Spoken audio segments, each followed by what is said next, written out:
Well, hello and welcome back. Thanks for coming back. Today we're in downtown Paphos. I've come to a very special little point, and the reason why I've come here is to say a prayer for Miss Marika, because we all understand that she's going through a very difficult time.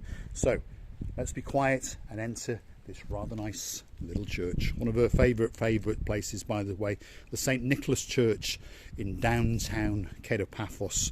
Very popular with many people who like to walk here every single day. Let's go and have a look around.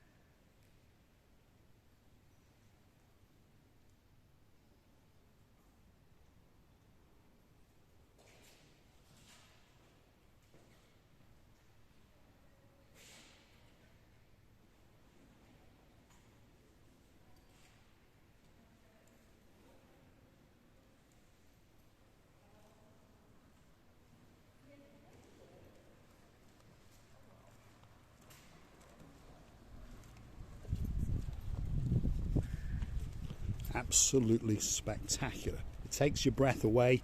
It's a beautiful, tranquil and calm place, and on top of all of that you've got a great view straight out the back door onto the blue Mediterranean Sea.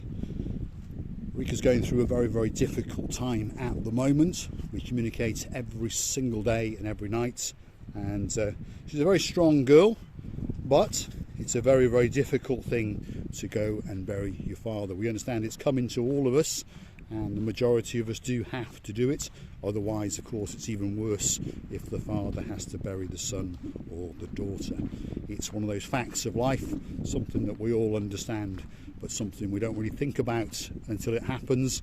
So our wishes are with her and of course her family, and our daughter Miss Ella is with her, holding a hand. They're both very strong girls, and there's family and friends around them, keeping them close and keeping them warm. And I'm managing the ship over here in Cyprus. There's things that have to be done, bills that need to be paid, films that need to be made. And as some of you understand, we're the ones left picking the bills up all the time. Not that we're complaining, that's not what I'm trying to say.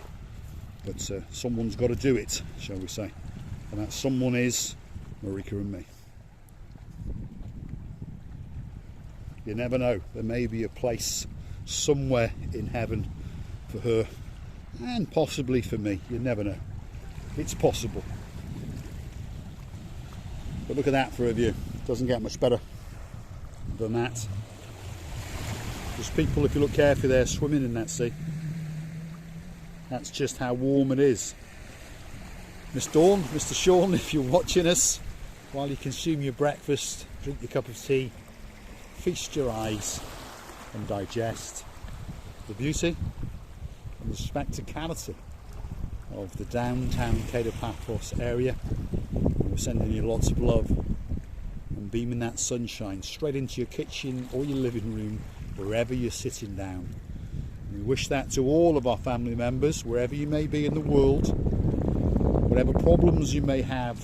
We hope that we can whisk them all away and take you into fantasy land for that little bit of time each day, as we share our lives with you. And there's someone over there on those rocks mimicking Who knows, she may have watched us walk across the rocks and now she's reenacting what we once did. And that reminds me of a Mr. Paul and his wife Miss Claire, and they were residing in over those seas just over yonder. They were in the country of Jordan, and we bumped into them on camera, and he actually told us the story on camera if you go hunting back through our earlier back catalogue. Mr. Paul, all the way over in Jordan. He's a bit of a CIA man, there we are, but retired, and now he is an attaché to the American consulate in Jordan.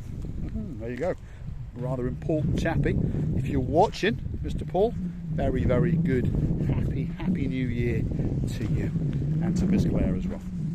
Anyway, get back to the story. He was hunting for somewhere to go on a quick weekend away last Easter. Easter's coming again, by the way, but last Easter, and he got himself onto YouTube and was having a look at this and having a look, and bang, up popped this idiot in a blue hat with a pair of sunglasses. But he had a blonde beauty with him, and of course her name is Miss Paphos, and he watched us walk across many of the rock formations that are on the coastline of downtown Paphos, and he turned to his wife Claire. So he told us, and she did confirm this to us afterwards off camera. He turned to his wife Claire and said, "Hey, where do you want to go? Do you want to go to Tel Aviv, Israel? Do you want to pop over to Egypt? Or do you fancy getting on a big bird and going over to downtown Paphos and have a little wiggle and waggle on the rocks off the Paphos promenade?" And she said, "Why would you want to do that, Paul?" He said, "Well, look, this guy does it and his beautiful wife is doing it, so why don't we go and do it?" And guess what? They got on a big bird and they came over and they walked on most of the rock structures off downtown Paphos. Beautiful story, but it's true. And it really is nice to hear that somehow we're able to reach out and touch some of the people in the world. It shows you just how small that the world is. It shows you that you can reach out and somehow touch people's hearts. And of course, each and every one of our family members, if you understand, reaches out and touches our hearts. And we do mean this truly and sincerely. It's amazing sometimes to read some of the comments. It's amazing just to read when someone says thank you. It's amazing to read when someone says you brought back memories. It's amazing, and I mean it. It truly is amazing, and it takes my breath away. And I know Gracevia Laboof, that's Marika, reads every single comment, by the way, and she's reading them right now. She is. Every day she reads the comments. She doesn't reply to many of the comments. She just gives the odd heart now and again because she feels that that's my job. I don't know why, but that's what she feels. So there we go. But she does read every single comment. So if you want to write a personal message, you know, be strong, get on with it, girl, that sort of stuff, she's reading it, and you are touching her heart. The days when the trouble struck us, and if you noticed, okay, I stopped replying because obviously I was the shoulder that was being cried on, and the comments flooded in, and we're shocked. Finally replied to them. I know most of them only got thank you and a heart, but there was just too many comments to write to, and truly, please don't take offence by me only replying with a thank you and a heart. I could write each and every person an essay, but unfortunately I don't have enough time. I really don't. I wish I did, but I don't. And at this moment in time, there are other things going on, and there's a lot of conversations with a lot of people going on, and there's a lot of bills got to be paid. So, a heartfelt thanks to each and every person in our family. We thank you, we truly do. I'm going to leave you with a great view. Thanks for watching. Feast your eyes and digest. Downtown Paphos, first week of January 2023. We wish you a very happy new year and a very prosperous one. And please continue to come back and watch the channel grow. Hit the like, click subscribe. Please come back for that little bit more of our madness. And that sea is looking blue today. That sky is looking blue.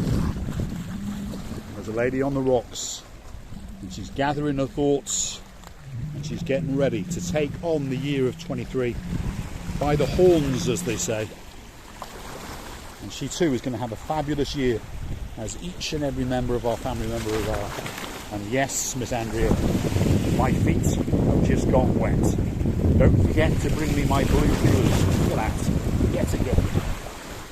Unbelievable. Mr. Paul, the most stupid man in the world, but I do like to get to that water's edge, and I do like to share that spectacular view with each and every one. Look at that. Absolutely spectacular. And on top of all that, we wish all of these people a very good goodbye. We thank you for coming to the Island of Love. We hope you had a fabulous holiday, and we look forward to seeing you all over again and again. Thanks for watching. By God, my feet are getting wet, Andrea.